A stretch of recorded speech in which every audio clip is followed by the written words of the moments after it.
ಅದು ಇವತ್ತು ಮಾತಾಡೋದಿಲ್ಲ. ನಾನು ಬಹುಶಃ ಇವತ್ತೇನು ನಿಮ್ಮ ಮುಂದೆ ನಾನು ಕೆಲವು ವಿಷಯ ನಿವೇದನೆ ಮಾಡಿದ್ದೇನೆ, ಇದ್ರ ಬಗ್ಗೆ ತಾವು ಏನು ದೃಷ್ಟಿ ಮಾಧ್ಯಮ, ಅಚ್ಚು ಮಾಧ್ಯಮ, ತಾವು ನಾಳೆ ಈ ನಾಡಿನ ಜನತೆಗೆ ತಾವೇನು ತಿಳಿಸ್ತೀರಿ ಅದರ ಮೇಲೆ ಸರ್ಕಾರದ ನಿಲುವು, ಅವರ ಮುಂದಿನ ಕ್ರಮ ಏನು ಅನ್ನೋದನ್ನ ಯೋಚನೆ ಮಾಡಿ ನನ್ನ ಕಾರ್ಯಕ್ರಮ ರೂಪಿಸ್ತೇನೆ. ನಾನು ಟಿವಿ ನೋಡಿದೆ, ಸದ್ಯಕ್ಕೆ ಈ ಸರ್ವೆ ಮಾಡ್ತಕ್ಕಂಥದ್ದನ್ನ ನಿಲ್ಲಿಸಿದ್ದೇವೆ ಅಂತೇಳಿ ಹೇಳಿದ್ದಾರೆ. ಸ್ವಾಗತಿಸ್ತೇನೆ. ಅದು ಸದ್ಯ ಅನ್ನೋದನ್ನ ತಪ್ಪಿಸಿ ಈ ಒಂದು ನಿಮ್ಮ ಯೋಚನೆ ಏನಿದೆ ಇದನ್ನ ಕೈ ಬಿಡಬೇಕು ಅಂತೇಳಿ ನಾನು ನಿಮ್ಮಲ್ಲಿ ಸವಿನಯವಾಗಿ ಪ್ರಾರ್ಥನೆ ಮಾಡ್ತೇನೆ. ಭಾರತೀಯ ಜನತಾ ಪಾರ್ಟಿಯವರು ಇದಕ್ಕೆ ಬೆಂಬಲ ಕೊಟ್ಟಿದ್ದಾರೆ, ಅವ್ರನ್ನ ಕೂಡ ಅಭಿನಂದಿಸ್ತೇನೆ. ನನಗೆ ಗೊತ್ತಿಲ್ಲ, ಹೇಳಬಾರ್ದು. ಒಬ್ಬರು ನಿವೃತ್ತ ಸುಪ್ರೀಂ ಕೋರ್ಟ್ ನ್ಯಾಯಾಧೀಶರು ಅವರಾಗೆ ಹೋಗಿದ್ದಾರೆ, ಯಾರು ಹೇಳಿ ಹೋದರಲ್ಲ. ಅವ್ರು ಯಾವ ಪಕ್ಷದ ಪರವಾಗೂ ಇಲ್ಲ.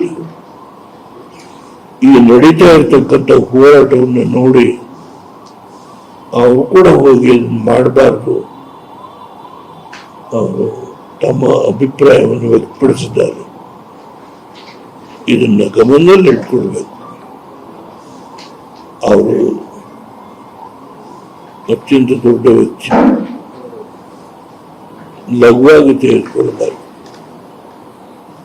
ನಾನು ಈ ಸಂದರ್ಭದಲ್ಲಿ ಇಷ್ಟು ಮಾತನ್ನು ಹೇಳಿ ಇವತ್ತೇನು ಮಾಧ್ಯಮದ ಈ ಒಂದು ಕಾರ್ಯಕ್ರಮಕ್ಕೆ ನನ್ನ ಜೊತೆ ಸಹಕರಿಸಿ ಕೂತಿರ್ತಕ್ಕಂಥ ಎಲ್ಲ ಸನ್ಮಿತರಿಗೆ, ಮಾಜಿ ಶಾಸಕರು, ಆ ಕ್ಷೇತ್ರದ ಜನತೆಯ ಮಧ್ಯೆ ಹೋರಾಟ ಮಾಡಿಕೊಂಡು ಬಂದಿರತಕ್ಕಂಥ ಮಂದಿರನ್ನು ಕುಬ್ಬೇಸ್ವಾಮಿ ಅವರು, ತಿಪ್ಪೇಸ್ವಾಮಿ ಅವರು, ನಮ್ಮ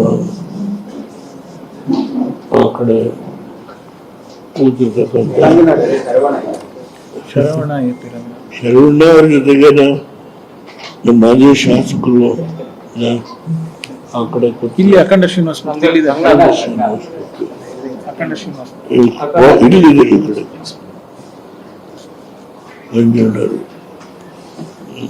ನಮ್ಮ ಜಗಳಗೌಡರು, ಬೇರೆ ಕೆಲಸ ಇರ್ಬೋದು ಅಂತ ಹೋಗಿದ್ದಾರೆ.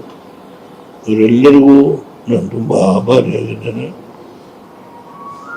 ಮಾಧ್ಯಮದ, ದೃಷ್ಟಿ ಮಾಧ್ಯಮ, ಅಚ್ಚು ಮಾಧ್ಯಮದ ಎಲ್ಲ ಸ್ನೇಹಿತರಿಗೆ ನಾನು ತುಂಬ ಆಭಾರಿಯಾಗಿದ್ದೇನೆ. ಇವತ್ತು ಈ ಕೆಲವು ವಿಷಯಗಳನ್ನು ನಿಮ್ಮ ಮುಂದೆ